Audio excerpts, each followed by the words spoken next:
Hello friends, welcome to L K academy. मैं आकाश मेहता। आज हम डिस्कस करेंगे current affairs August 4th week के। Let's start with the first news.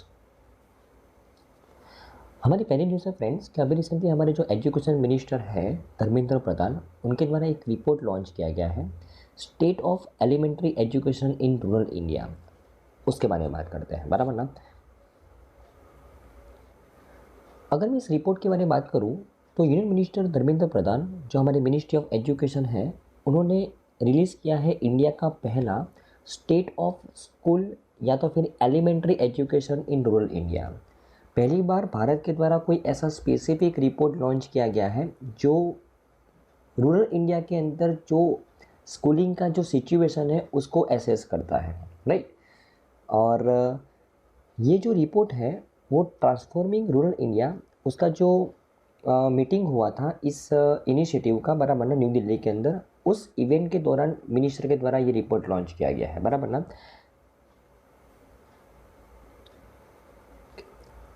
अगर मैं इस रिपोर्ट के बारे में बात करूं तो इस रिपोर्ट के अंदर टोटल अगर मैं इस रिपोर्ट के बारे में बात करूं तो इस रिपोर्ट के अंदर टोटल 6,229 पेरेंट्स को सर्वे किया गया है 21 स्टेट्स और यूनियन टेरिटरीज के अंदर। और यहाँ पे स्टडी को फोकस किया गया on the children in rural communities between the age of 6 to 16 years old, बराबर ना। तो यहाँ पे इस रिपोर्ट के अंदर जो डेटा लिया गया है वो ऐसे चिल्ड्रन का लिया गया है कि जिनकी एज 6 से 16 साल के बीच में है, जो गाँव के अंदर बिलोंग करते हैं।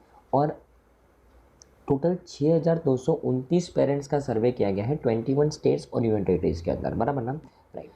ओके, अगर ओके और ये रिपोर्ट के अंदर हमको मालूम पड़ा कि 6,229 हाउस होल्ड्स में से जिसका सर्वे किया गया है 6,135 हेड स्कूल गोइंग स्टूडेंट्स, 6,229 परिवारों को सर्वे किया गया, उसमें से 6,135 परिवारों में से उनके चाइल्ड स्कूल में जा रहे हैं। 56 head students who drop out of the school, 56 ऐसे परिवार थे जहाँ पे स्टूडेंट्स ने स्कूल में से ड्रॉप आउट कर दिया। और 38 ऐसे परिवार थे जहाँ पे उनके चिल्ड्रन के द्वारा कभी स्कूल को देखा ही नहीं गया है, बराबर, उनको स्कूल में भेजा ही नहीं गया है, बराबर ना, राइट। तो ये ध्यान में रखना है। टोटल 6,229 फैमिली का सर्वे किया गया था, उसमें से 6,135 फैमिली के जो चाइल्ड हैं वो स्कूल में अभी जा रहे हैं। 56 फैमिली के चाइल्ड ने स्कूल में से ड्रॉप आउट कर लिया है और 38 फैमिली के चाइल्ड ने तो कभी स्कूल को देखा ही नहीं है, बराबर ना, राइट। ये जो पान इंडिया सर्वे किया, इस सर्वे को किसके द्वारा कंडक्ट किया गया? तो development intelligence unit in collaboration with the transformer rural India foundation and Sambodhi research and communication private limited, तो ये संस्थाओं के द्वारा यह रिसर्च को कंडक्ट किया गया था, बराबर ना, राइट।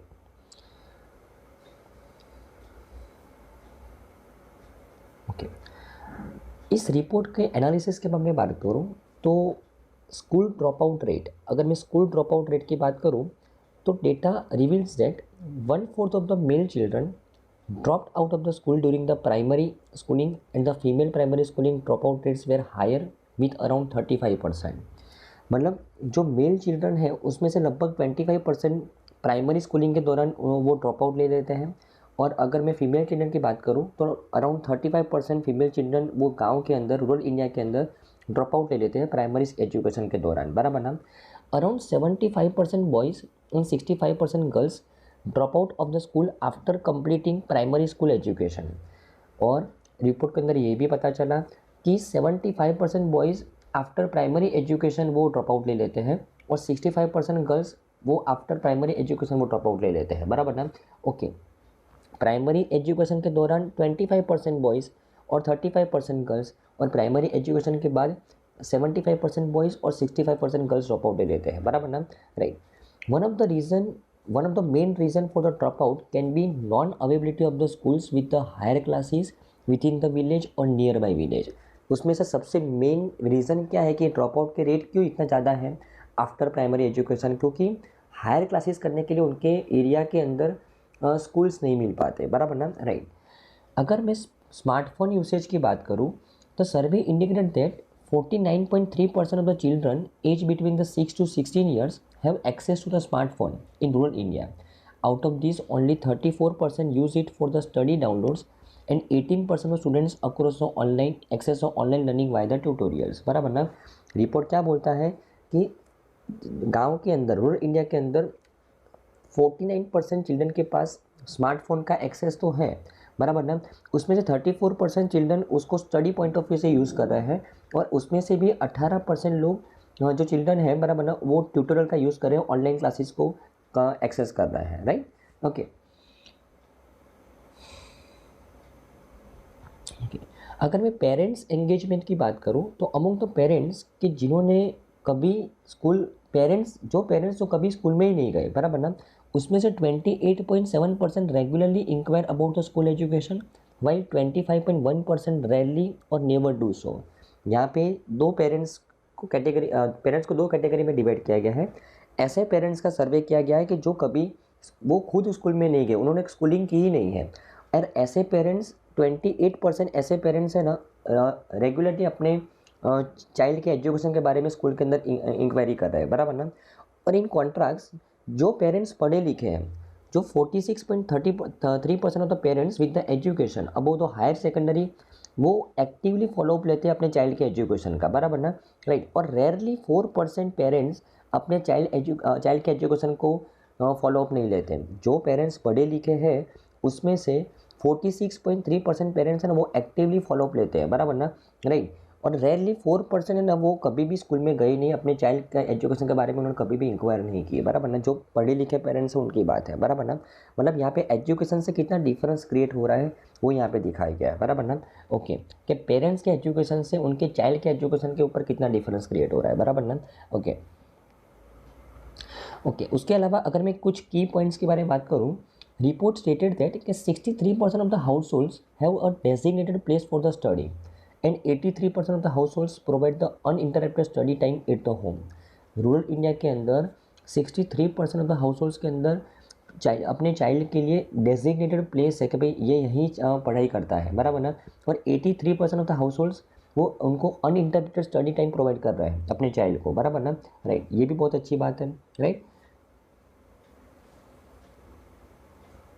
ओके, तो आई थिंक आपको इस न्यूज़ के अंदर अच्छे समझ में आया होगा। पहली बार रिपोर्ट लॉन्च किया है मिनिस्ट्री ऑफ एजुकेशन के द्वारा, स्पेसिफिकली रूरल इंडिया के अंदर एजुकेशन लेवल क्या है उसको फोकस करते हुए, और अच्छे समझ में आया होगा फ्रेंड्स, बराबर ना, राइट। हमारी सेकंड न्यूज़ है फ्रेंड्स कि अभी रिसेंटली लूना 25, रशिया का first lunar mission in 47 years smashes into the moon in the failure, बराबर ना, उसके बारे में बात करते हैं। Okay, Russia's first lunar mission after 47 years, Luna 25, वो फेल हो गया as a spacecraft spun out of the control and crash into the moon after a problem preparing for the pre landing orbit, बराबर ना। तो orbital manoeuvre की वजह से Luna 25 वो फेल हो गया। रशिया का लूनर मिशन आफ्टर 47 ईयर्स, बराबर ना, वो फेल हो गया, उसके बारे में बात करते हैं। Okay, reason behind the crash अगर बात करें तो रॉस्कोस्मोस जो रशिया की स्पेस एजेंसी है, उसने क्या रीज़न बताया है कि initial analysis of the moon lander indicates के that a difference between the plan and actual proposal manoeuvre cause the spacecraft to move into the unintended orbit. कि स्पेसक्राफ्ट क्यों अनइंटेंडेड ऑर्बिट के अंदर पहुंच गया, क्योंकि जो प्लान लैंडिंग होना चाहिए था और जो एक्चुअल लैंडिंग हुआ, उन दोनों के बीच में जो डिफरेंस है ना, उसकी वजह से उसने अपना ऑर्बिट चेंज कर लिया, बराबर ना, राइट। और अगर मैं इस न्यूज़ के बैकग्राउंड के बारे में बात करूँ तो Luna Glob lander also known as the Luna 25, ये जो स्पेसक्राफ्ट है लॉन्च किया गया था 10 अगस्त को, बराबर ना। कौन से रॉकेट के माध्यम से, सोयूज 2.1B रॉकेट के माध्यम से, बराबर ना, राइट। और it was anticipated to land near the lunar south pole on 21 August, बराबर ना। तो एक्चुअली साउथ पोल जो मून का जो साउथ पोल है उसको इन्वेस्टिगेट करने के लिए मिशन को भेजा गया था लूना 25 को। कौन से रॉकेट के माध्यम से, सोयूज 2.1B रॉकेट के माध्यम से, जहाँ पे हमारा चंद्रयान 3 भेजा गया था, बराबर ना। उसी साउथ पोल के ऊपर इन्वेस्टिगेशन करने के लिए रशिया ने ये मिशन लॉन्च किया था, बराबर ना। ओके, अगर मैं लूना 25 के बारे में बात करूँ तो objective of Luna 25 is to explore the composition of the polar region and to investigate the plasma and dust component of the lunar polar exosphere for the 1 year, बराबर ना। 1 साल तक जो लूनार का जो पोलर रीजन है उसको investigate करने के लिए मिशन को भेजा गया था। Main landing site was north of the Boguslawsky crater and the reserve landing site was to the south west of the Manzinus crater in the moon, बराबर ना। ओके, तो ये आपके लिए बहुत इंपॉर्टेंट नहीं है, जस्ट ये लाइन। ओके, अगर मैं लूना 25 की बात करूँ तो ये लॉन्च किया गया था as a precursor for the more advance lunar endeavours, paving the way for the upcoming Luna 26 and Luna 27 missions. ये जो मिशन लॉन्च किया था, बराबर ना, वो आने वाले जो लूना 26 लूना 27 मिशन है उसके लिए एक पाथ क्रिएट करता अगर वो सक्सेसफुल हो जाता तो, बराबर ना, राइट। और Luna 25 was name in the continuation of the robotic programme of the Soviet Union Luna 24 mission which brought back moon drop back to the earth in 1976, बराबर ना। तो ये जो लूना 25 है ना, वो इसके पहले जो लूना 24 लॉन्च किया गया था रशिया के द्वारा, उसी के नाम के ऊपर फिर से इसका नाम रखा गया है। जो अगर मैं लूना 24 जो 1976 के अंदर लॉन्च किया था रशिया के द्वारा, वहाँ से उस मिशन के माध्यम से रशिया ने मून के ऊपर से रॉक कैरी आउट किए थे और अर्थ के ऊपर लाया था, बराबर ना, राइट। ओके, अगर मैं रशिया के बारे में बात करूँ फ्रेंड्स, तो प्रेसिडेंट है व्लादिमीर पुतिन, कैपिटल है मॉस्को और करेंसी है रशियन रूबल, बराबर ना। तो लूना 25 मिशन मून के साउथ पोल के ऊपर इन्वेस्टिगेशन करने के लिए भेजा गया था, लेकिन वो क्रैश हो गया। और ये जो लूना 25 मिशन है रशिया के द्वारा 1976 के बाद पहली बार लूनार के ऊपर भेजा गया था। 1976 के अंदर रशिया ने लूना 24 मिशन लॉन्च किया था, जहाँ से रशिया मून के ऊपर से रॉक कैरी करके लाया था अर्थ के ऊपर, बराबर ना, और इन्वेस्टिगेशन करने के लिए, बराबर ना। तो उसका ये प्रीकर्सर था, राइट, एडवांस वर्जन था, लेकिन ये फेल हो गया, राइट ना। ओके, हमारी नेक्स्ट न्यूज़ है फ्रेंड्स कि हमारे union science and technology minister Jitendra Singh, उन्होंने अनवेल किया new variety of lotus flower जिस developed by the Lucknow institute CSIR के अंडर में एक संस्था काम कर रही है, बराबर ना। उसके बारे में बात करते हैं।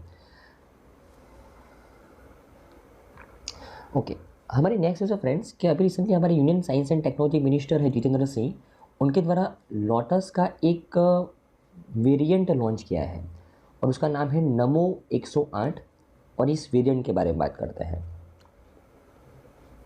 तो union minister of state independent charge doctor Jitendra Singh, जो ministry of science and technology है, उनके द्वारा अनवेल किया गया है नमो 108, एक unique variety of lotus with 108 petals in Lucknow Uttar Pradesh, बराबर ना।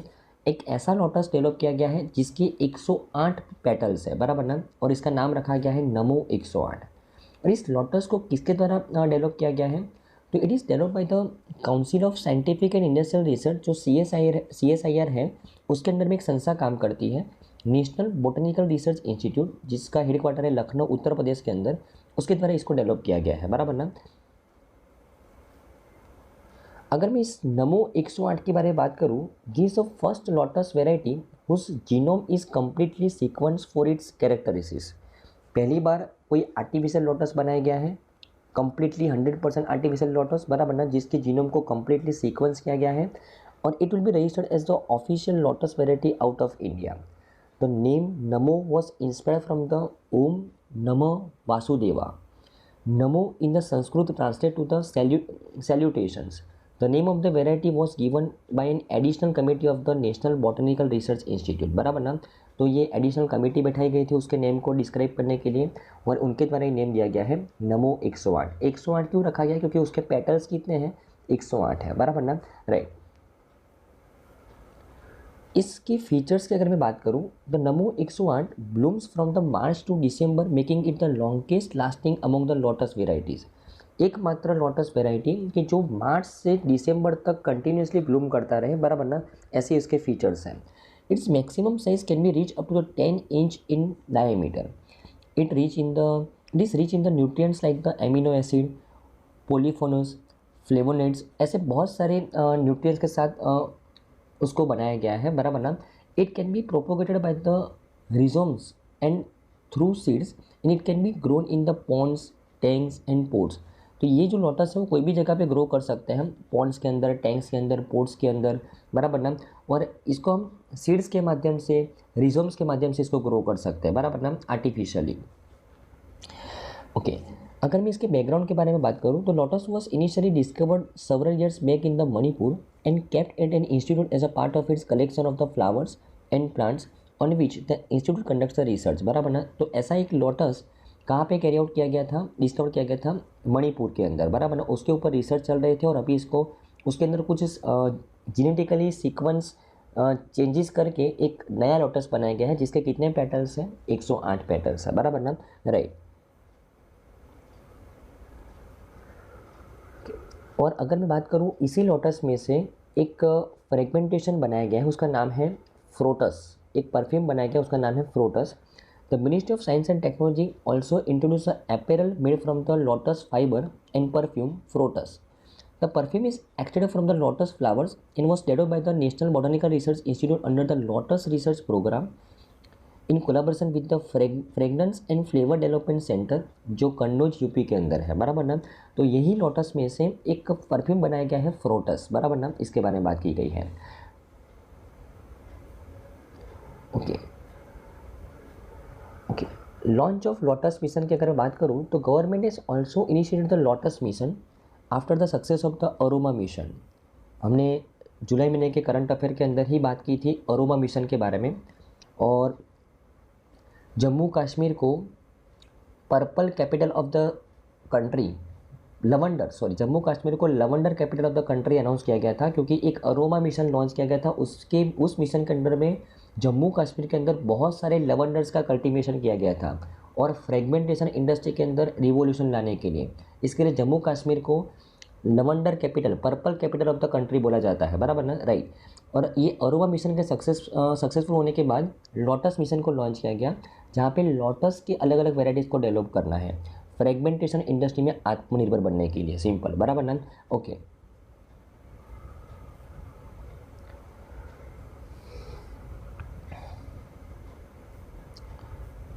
अगर मैं CSR के बारे में बात करूँ friends, council of scientific industrial research, और उसके अंदर में जो संस्था काम करती है नेशनल बॉटनिकल रिसर्च इंस्टीट्यूट, तो उसके डायरेक्टर कौन है, डॉक्टर अजीत कुमार ससनी।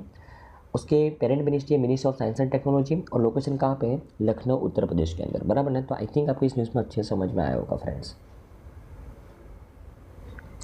ओके, हमारी नेक्स्ट न्यूज़ है फ्रेंड्स कि रतन टाटा को अभी उद्योग रत्न अवार्ड दिया गया है by the Maharashtra CM Eknath Shinde के द्वारा, उसके बारे में बात करते हैं। पद्मश्री अवॉर्डी, एक्चुअली पद्म भूषण और पद्म विभूषण दोनों अवार्ड उनको मिले हैं। Padma awardee and former chairman of the Tata sons Ratan Tata was honoured with the first ever Udyog Ratna award for his outstanding contribution to the Maharashtra industrial development. Actually Maharashtra government के द्वारा पहली बार उनके इंडस्ट्रियल सेक्टर के डेवलपमेंट के लिए जो भी इंडस्ट्रियलिस्ट ने अच्छा कंट्रीब्यूशन किया है ना, उनको अवार्ड दिया गया है, बराबर ना। और उसमें से एक अवार्ड है उद्योग रत्न अवार्ड। ये उद्योग रत्न अवार्ड किसको दिया गया है, रतन टाटा जी को दिया गया है, बराबर ना, right. Udyog Ratna award is one of the category awards presented in the first Maharashtra industry awards, बराबर। तो पहली बार ये महाराष्ट्र गवर्नमेंट के द्वारा ये इंडस्ट्री अवार्ड्स दिए गए, उसमें से एक कैटेगरी है उद्योग रत्न अवार्ड जो किसको मिला है, रतन टाटा को मिला है, बराबर ना, okay. The award was presented to the Ratan Tata by Eknath Shinde, जो चीफ मिनिस्टर हमारे महाराष्ट्र के, बराबर ना, उनके द्वारा ये अवार्ड को प्रेजेंट किया गया, राइट,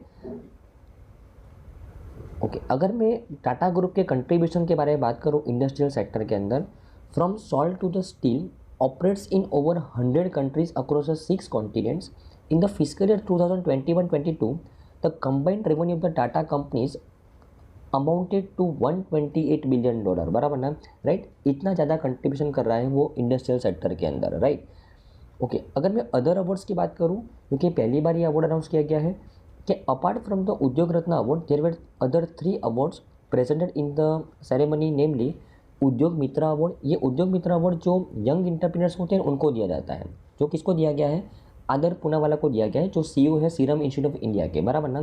फिर उद्योगिनी अवार्ड जो बेस्ट वुमेन इंटरप्रीनर है ना, उनको दिया जाता है, जो गौरी किर्लोस्कर को दिया गया है, जो किर्लोस्कर ग्रुप के चेयरमैन है, बराबर ना। और उत्कृष्ट मराठी उद्योग अवार्ड दिया गया है, जो आउटस्टैंडिंग मराठी इंटरप्रीनर को दिया जाता है, और ये किसको दिया गया है, विलास शिंदे, जो चेयरमैन एंड MD है ऑफ द सह्याद्री फार्म्स के, बराबर ना। तो ये 3 awards apart from the Udyog Ratna award ये महाराष्ट्र के इंडस्ट्रियल अवार्ड्स के अंदर दिए गए, बराबर ना, ध्यान में रखना है। अगर मैं रतन टाटा जी की बात करूं तो Ratan Tata was a chairman of the major Tata companies including the Tata motors, Tata steel, Tata consultancy service, Tata power and so on. He is also associated with the various organizations both inside and outside the India, and he is on the international advisory board of the Mitsubishi Corporation and JP Morgan Chase, बराबर ना। और उनको पद्म भूषण दिया गया था India की तरफ से 2000 के अंदर, और पद्म विभूषण दिया गया था 2008 के अंदर for the trade and industry, बराबर ना। तो ऐसे रतन टाटा को अभी महाराष्ट्र गवर्नमेंट के द्वारा उद्योग रत्न दिया गया है, बराबर ना, ध्यान में रखना है। ओके, अगर मैं महाराष्ट्र की बात करूं तो चीफ मिनिस्टर कौन है? एकनाथ शिंदे। गवर्नर कौन है? रमेश बायस। और ये महाराष्ट्र के कुछ जूलॉजिकल पार्क है, ध्यान में रखना है। ओके, चलो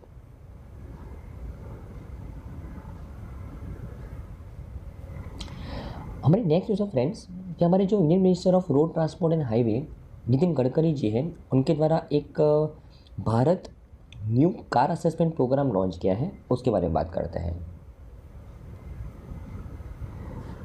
तो इंडियन मिनिस्टर नितिन गडकरी जो हमारे ministry of road transport and highway हैं, उनके द्वारा लॉन्च किया है Bharat new car assessment programme in New Delhi.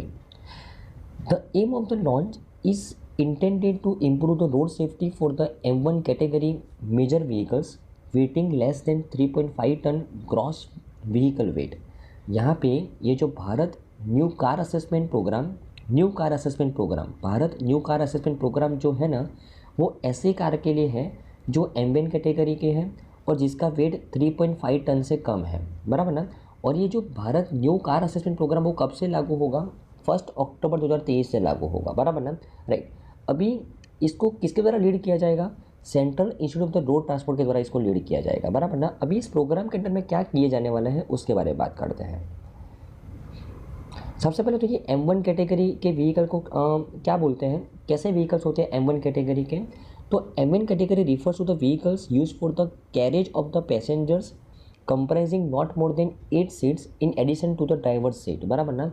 तो ये जो पैसेंजर व्हीकल्स होते हैं जो मैक्सिमम 8 सीट के होते हैं, 8 सीट से कम सीट वाले पैसेंजर व्हीकल को बोलते हैं M1 कैटेगरी के व्हीकल, बराबर ना। जिसका वेट 3.5 टन से कम होना चाहिए, और ये कैटेगरी के व्हीकल्स के लिए ये प्रोग्राम लॉन्च किया गया है, बराबर ना। ओके, अगर मैं इस प्रोग्राम के बारे में बात करूं, the purpose of this programme is to provide the automobile buyers with a tool for comparing the crash safety of motor vehicles on the market. यहाँ पे car manufacturers can voluntary offer their vehicles to be tested in the accordance with the automotive industry standard 187 under this scheme. The car will be awarded the star ratings for the adult occupants and the child occupants based on it's performance in the testing. यहाँ पे जो भी नई car market में बन के आएगी ना, उसका एक क्रैश टेस्टिंग करना कंपलसरी है, कंपलसरी बना दिया जाएगा। और इसको ऑटोमेटिव इंडस्ट्री स्टैंडर्ड 187 के हिसाब से स्टार रेटिंग दिया जाएगा। स्टार रेटिंग 2 टाइप के दिया जाएगा, एडल्ट ऑक्यूपेंट्स और चाइल्ड ऑक्यूपेंट्स, बराबर ना, राइट। अगर for example adult occupants star rating दिया गया, मतलब उसका जो क्रैश टेस्टिंग में परफॉर्मेंस है ना वो बेहतर है कंपेयर टू अगर उसको स्टार रेटिंग दिया गया चाइल्ड ऑक्यूपेंट्स का, तो उसका क्रैश टेस्टिंग में परफॉर्मेंस बेहतर नहीं है, बराबर ना। तो यहाँ पे जो कंज्यूमर्स है वो कंपेयर कर सकते हैं कि भाई उसके कार को कितना रेटिंग दिया गया है ये क्रैश टेस्टिंग के अंदर, और ये कार मैन्युफैक्चरर को कंपलसरी उनको दिखाना पड़ेगा कि भाई हमारे क्रैश टेस्टिंग के अंदर इस व्हीकल के द्वारा ऐसा परफॉर्मेंस हुआ है, बराबर ना। ये 1 अक्टूबर से कंपलसरी होगा। कैसे व्हीकल्स के लिए? M1 कैटेगरी के व्हीकल्स के लिए, सिंपल, बराबर ना। Okay, this initiative will be lead to the creating high demand for safer cars which compel the manufacturers to meet the customer safety preferences, बराबर ना। ओके,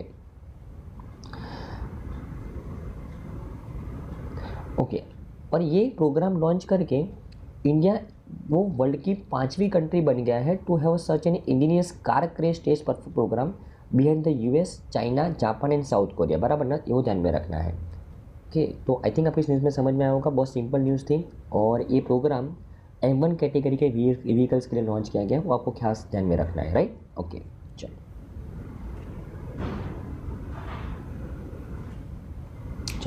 ओके, हमारे नेक्स्ट न्यूज़ है friends कि अभी रिसेंटली G20 पैंडेमिक फंड के द्वारा approve किया गया $25 million for the animal health system in India, उसके बारे में बात करते हैं। तो G20 पेंडेमिक फंड, सबसे पहले तो ये G20 पेंडेमिक फंड क्या है उसके बारे में बात करते हैं। ओके, यहाँ पे अगर मैं G20 पेंडेमिक फंड की बात करूँ तो ये फंड एस्टेब्लिश किया गया 2022 के अंदर। 2022 में G20 का जो प्रेसिडेंसी था वो इंडोनेशिया के पास था। तो जब बाली के अंदर मीटिंग हुआ था तब ये G20 पेंडेमिक फंड बनाया गया था। This is the first multilateral financing mechanism dedicated to providing the multi year grants to help the low and medium income countries become the better prepared for the future pandemics। तो इस fund के अंदर से जो लो और मिडिल इनकम कंट्रीज़ हैं उनको आने वाले पेंडेमिक्स के लिए बेहतर प्रिपेयर करने के लिए उनको यहाँ पे ग्रांट दी जाती है। और पहला एक मल्टीलेटरल फाइनेंसिंग सिस्टम जो G20 पेंडेमिक फंड इस स्पेसिफिक पेंडेमिक्स को डिफेंड करने के लिए बनाया गया था। The fund is hosted by the World Bank, has already raise $2 billion in seed capital from 25 sovereign and philanthropic contributor. इस फंड के माध्यम से, जो फंड को कौन लीड कर रहा है, वर्ल्ड बैंक, उसके अंदर ऑलरेडी $2 बिलियन को रेज किया गया है जिसमें 25 सोवरेन और फिलैंथ्रोपिक कंट्रीब्यूटर के द्वारा फंड किया गया है, बराबर ना। तो ऐसे G20 पेंडेमिक फंड में से अभी भारत को पैसा दिया गया है, $25 बिलियन का ग्रांट दिया गया है for the animal health system को बेहतर बनाने के लिए, बराबर ना। राइट, किसको दिया गया है, department of animal husbandry and dairying को दिया गया है, जो ministry of animal husbandry, fisheries and dairying के अंदर में काम करता है, बराबर ना। राइट, और ये जो मिनिस्ट्री है उनके द्वारा animal health security strengthening in India for pandemic preparedness and response, ये प्रोग्राम लॉन्च किया गया है। इस प्रोग्राम के अंडर में एनिमल्स के हेल्थ सिस्टम को बेहतर बनाने के लिए $25 बिलियन का ग्रांट दिया गया है G20 पेंडेमिक फंड में से, बराबर ना। राइट, ये जो फंड है वो we also provide the dedicated resources for the, ये जो इनिशिएटिव लॉन्च किया गया है हमारे जो मिनिस्ट्री के द्वारा, and increase the investment, enhance the coordination among the partners and serve as a platform for the advocacy. The fund brings additional resources to the India to reduce the risk of the pathogens emerging from the animals to be transmitted into the human population. तो ये fund के द्वारा जो पैसा दिया गया है वहाँ पे मिलने क्या किया जाएगा, जो पैथोजेंस इमर्ज होते हैं जो एनिमल्स के अंदर से जो ह्यूमंस के अंदर डिसीज़ ट्रांसफ़र होते हैं उसके ऊपर काम किया जाएगा, बराबर ना। राइट, तो आई थिंक आपको इस न्यूज़ में समझ में आया होगा फ्रेंड्स, बहुत इंपॉर्टेंट न्यूज़ है। राइट,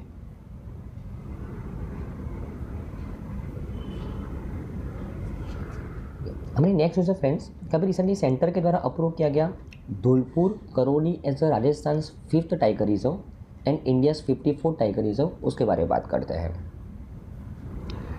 ओके, तो अभी recently national tiger conservation authority which operates under the ministry of environment, forest and climate change, उसने अभी ऑफिशियली अप्रूव किया कि करौली सरमाथुर धौलपुर सेंचुरी को अभी टाइगर रिजर्व अनाउंस किया गया है और उसका नाम क्या है, धौलपुर करौली टाइगर रिजर्व, और ये राजस्थान का 5th टाइगर रिजर्व है और इंडिया का 54th टाइगर रिजर्व घोषित किया गया है, बराबर ना, ध्यान में रखना है। अगर मैं राजस्थान के अंदर अभी जो रिसेंट टाइगर पॉपुलेशन जो हमने लास्ट वीक जो हमने न्यूज़ की थी उसके अंदर हमने देखा था कि भाई राजस्थान के अंदर टाइगर्स की अगर मैं बात करूं तो 2006 के अंदर 32 टाइगर थे, अभी कितने हो गए 2022 के अंदर 88 हो गए हैं, बराबर ना। ओके, देखो कोई भी सेंचुरी होता है, बर्ड सेंचुरी हो चाहे फिर वो टाइगर रिजर्व हो, हर एक सेंचुरी के अंदर कोर एरिया होता है और बफर एरिया होता है। कोर एरिया किसको बोलते हैं कि जो एरिया के अंदर नेशनल पार्क का, टाइगर रिजर्व का वो एरिया कि जहाँ पे ह्यूमन की एक्टिविटी अलाउड नहीं है उसको बोलते हैं कोर एरिया, जहाँ पे मात्र एनिमल्स ही घूमते हैं, राइट। और बफर एरिया किसको बोलते हैं कि जहाँ पे डिसिप्लिन मैनर में ह्यूमन एक्टिविटी अलाउड है, बराबर ना, राइट, उसको बोलते हैं बफर एरिया। नेशनल पार्क के आसपास का वो एरिया कि जहाँ पे रिस्ट्रिक्टेड मैनर में ह्यूमन एक्टिविटी अलाउ है उसको बोलते हैं बफर एरिया, बराबर ना, right.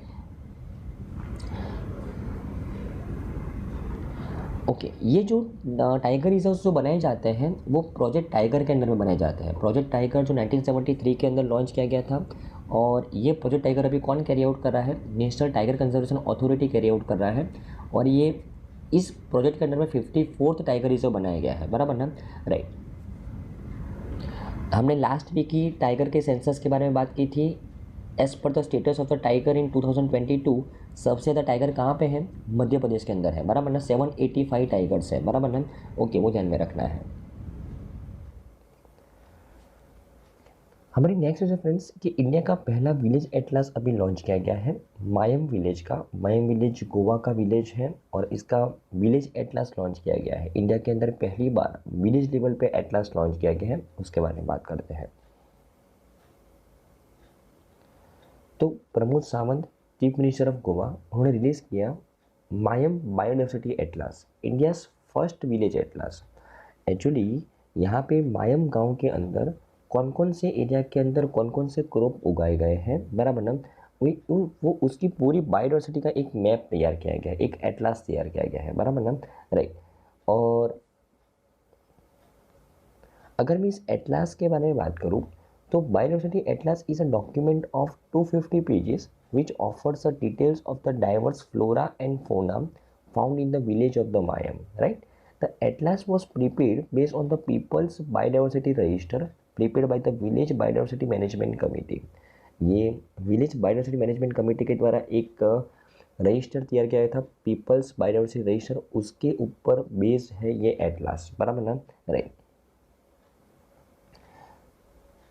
This atlas gives a socio-cultural history of the Mayam village that dates back to the 12th century. ये जो एटलास है ना, वो मायम विलेज के सोशियो कल्चर हिस्ट्री के बारे में बता रहा है और ये 12th सेंचुरी का सोशियो कल्चर हिस्ट्री है मायम विलेज का, बराबर ना, उसको रिप्रेजेंट कर रहा है।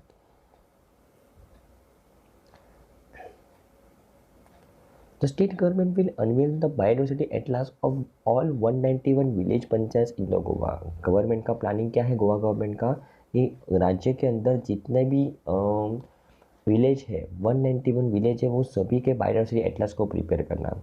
This initiative will be create the awareness about the importance of the biodiversity and the balance of the ecosystems, right. और चीफ मिनिस्टर ने एश्योर किया है about the providing the necessary assistance to the preserve and maintain the biodiversity and also appeal to youths to come forward for the promotion of the biodiversity, बराबर ना। तो गांव के villages के जो बायोडाइवर्सिटी है वो उसको प्रमोट करने के लिए ये इनिशिएटिव लिया गया है, बराबर ना। 191 विलेज जो गोवा के अंदर जितने भी विलेज हो सभी के बायोडाइवर्सिटी एटलास तैयार किए जाएंगे, बराबर ना, ओके।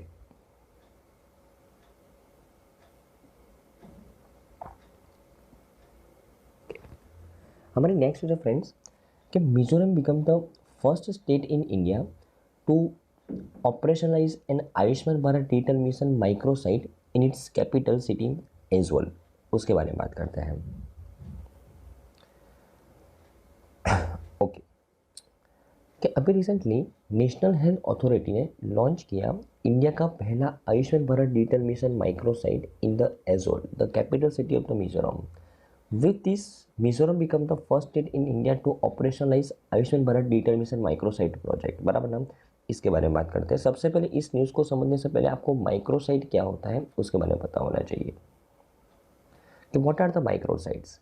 कि microsites are the clusters of the Ayushman Bharat digital mission enabled small and medium scale health care facilities such as clinics, nursing homes, hospitals कि जहाँ पे 10 बेड से कम बेड हैं, laboratories, pharmacies, official digital health services to the patients,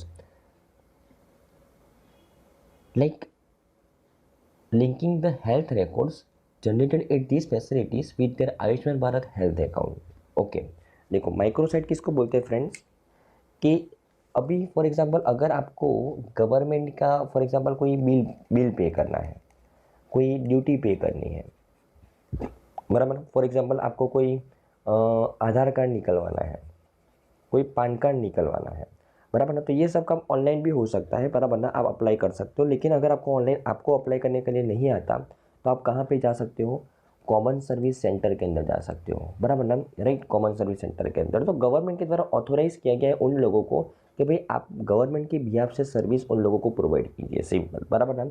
तो उसी तरीके से आयुष्मान भारत डिजिटल मिशन के अंदर, आयुष्मान भारत डिजिटल मिशन के अंदर है ना, Ayushman Bharat health account number बनाना है। ये Ayushman Bharat health account number ये कोई बैंक अकाउंट नंबर नहीं है, ये हेल्थ अकाउंट नंबर है। अगर आपका एक बार एक अकाउंट नंबर निकल गया, बराबर ना, और फॉर एग्जांपल आप ऐसी कोई हॉस्पिटल के अंदर दिखाने के लिए जाते हो कि जो आयुष्मान भारत डिजिटल मिशन के अंडर में काम करती है, तो आपको उस डॉक्टर को जस्ट आपका ये हेल्थ अकाउंट नंबर देना है। जैसे ही वो अपने सॉफ्टवेयर के अंदर आपका ये हेल्थ अकाउंट नंबर डालेगा ना, आपकी पूरी हिस्ट्री हेल्थ हिस्ट्री उसको पता चल जाएगी। मतलब जो अभी आप डॉक्यूमेंट्स वगैरह फाइल्स वगैरह रखते हो, आपकी जो मेडिकल हिस्ट्री के बारे में स्टोर करते हो, वो आपको स्टोर नहीं करनी पड़ेगी, सब कुछ डिजिटली अवेलेबल हो जाएगा, बराबर ना, राइट। तो ये आयुष्मान भारत डिजिटल मिशन का मेन ऑब्जेक्टिव है हेल्थ सर्विस को डिजिटली प्रोवाइड करना, बराबर ना। ओके, अभी ये Ayushman Bharat health account number, for example, अब इसके लिए सरकार ने एप्लीकेशन भी लॉन्च की है, आप वहाँ पे जाकर भी इस अकाउंट नंबर को क्रिएट कर सकते हो। लेकिन अगर किसी को ये अकाउंट नंबर क्रिएट करना नहीं आता, बराबर ना, तो वो कहाँ पे जाके करवा सकता है, तो जैसा कॉमन सर्विस सेंटर गवर्नमेंट के लिए काम करता है, उसी तरीके से सरकार ने यहाँ पे माइक्रो साइट्स बनाने का प्लान किया है। माइक्रो साइट्स, ये माइक्रो साइट्स क्या करेगी, सेम कॉमन सर्विस सेंटर करती है ना काम, वैसा ही काम करेगी। वो आयुष्मान भारत डिजिटल मिशन के लिए, बराबर ना, लोगों को एनरोल होने में मदद करेगी, सिंपल, बराबर ना, राइट। लोगों को डिजिटल हेल्थ सर्विस प्रोवाइड करने में मदद करेगी। फॉर एग्जांपल, कोई एकदम रिमोट एरिया में रहता है, बराबर ना, वहाँ पे कोई भी हॉस्पिटल्स या फिर छोटा मोटा कोई भी क्लिनिक नहीं है, लेकिन उसको कोई छोटी मोटी बीमारी हो गई, तो अगर उसको डॉक्टर के साथ कंसल्ट करना है, तो वो ये माइक्रो साइट के ऊपर जाके, ये माइक्रो साइट कोई भी ऑथोराइज हो सकता है, लाइक किराना वाला भी हो सकता है, कोई भी छोटी मोटी दुकान वाले ये माइक्रो साइट बन सकता है, बराबर ना। वो जस्ट वो पर्टिकुलर गांव के पर्सन को जिसको कंसल्ट करना है डॉक्टर के साथ, वो टेली कम्युनिकेशन सर्विस प्रोवाइड करके देगा डॉक्टर के साथ, बराबर ना, राइट। तो ये एक कॉमन सर्विस सेंटर जैसा काम करने वाला है माइक्रो साइट्स, बराबर ना। ओके,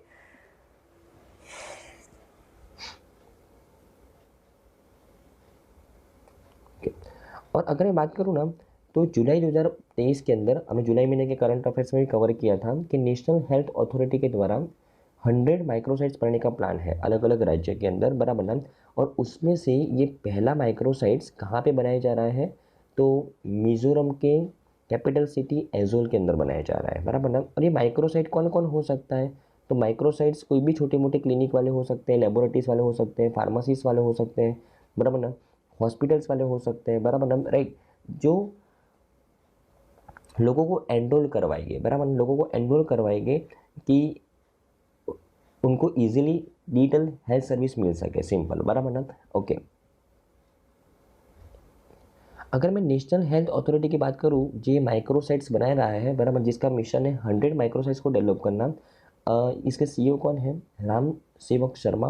उसका हेडक्वार्टर कहाँ पे, न्यू दिल्ली के अंदर, बराबर ना। ओके, ये नेशनल हेल्थ अथॉरिटी वही संस्था है फ्रेंड्स, को देश के अंदर आयुष्मान भारत को इम्प्लीमेंट कर रहा है। आयुष्मान भारत प्रधानमंत्री जन आरोग्य योजना, जो 5 लाख का हेल्थ इंश्योरेंस मिलता है, उसको भी कौन इम्प्लीमेंट करता है, नेशनल हेल्थ अथॉरिटी।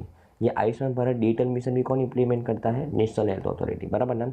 और अब ये माइक्रो साइज को कौन डेवलप कर रहा है, नेशनल हेल्थ अथॉरिटी, बराबर ना। तो आई थिंक आपको इस न्यूज़ में समझ में आया होगा फ्रेंड्स।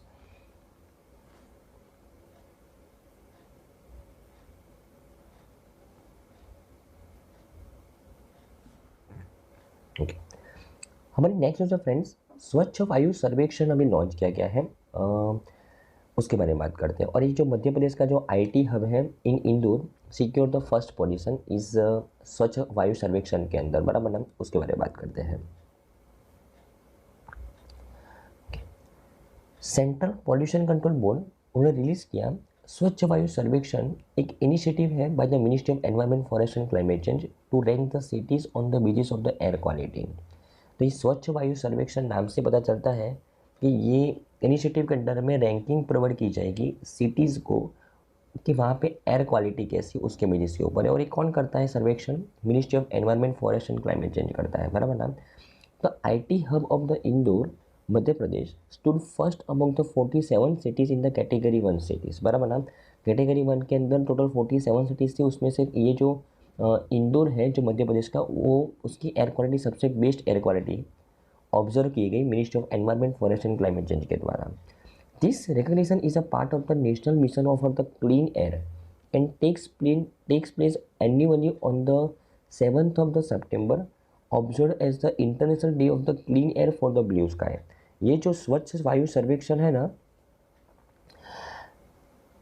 ये रिकग्निशन वो national mission for the clean air के अंडर में ये सर्वेक्षण किया जाता है। और ये जो रिकग्निशन एक पर्टिकुलर सिटी को दिया जाएगा वो 7 सितंबर, जब international day of the clean air for the blue sky celebrate किया जाता है, उसी दिन के ऊपर यहाँ पे सिटीज़ को रिकॉग्नाइज किया जाएगा, बराबर ना, राइट। अगर मैं रैंकिंग के क्राइटेरिया के बारे में बात करूँ फ्रेंड्स, बराबर ना, तो criteria for the ranking of the cities is based on the population of the 2001 census. 131 cities are divided into the 3 categories. Category 1 जहाँ पे 47 सिटीज़ है जहाँ पे पॉपुलेशन 10 लाख से ज़्यादा है। कैटेगरी 2 जहाँ पे 44 सिटीज़ को कवर किया गया जहाँ पे पॉपुलेशन 3 लाख से 10 लाख के बीच में है। और कैटेगरी 3 जहाँ पे 40 सिटीज़ को कवर किया गया जहाँ पे पॉपुलेशन 3 लाख से कम है, बराबर ना, राइट। ओके, अगर मैं कैटेगरी 1 सिटीज़ की बात करूँ तो सबसे एयर क्वालिटी सबसे बेहतर कहाँ पे है? इंदौर के अंदर मध्य प्रदेश, आगरा उत्तर प्रदेश सेकंड नंबर पे, थर्ड नंबर पे थाने महाराष्ट्र, फोर्थ नंबर पे श्रीनगर जम्मू कश्मीर और फिफ्थ नंबर पे भोपाल मध्य प्रदेश। कैटेगरी 2 के अंदर Sagar in the Madhya Pradesh stands in the 10th place in the country, बराबर ना, राइट। और कैटेगरी 3 के अंदर Dewas in the Madhya Pradesh has secured the 6th position in the country, बराबर ना, राइट।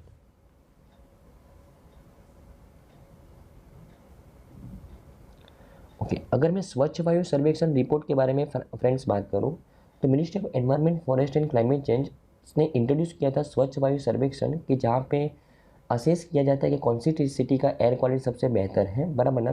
तो ये एक इनिशिएटिव है aim to rank the cities on the basis of the air quality and also an implementation of the activities approve under the city action plan in 131 non attainment cities. अब ये non attainment cities किसको बोलते हैं friends?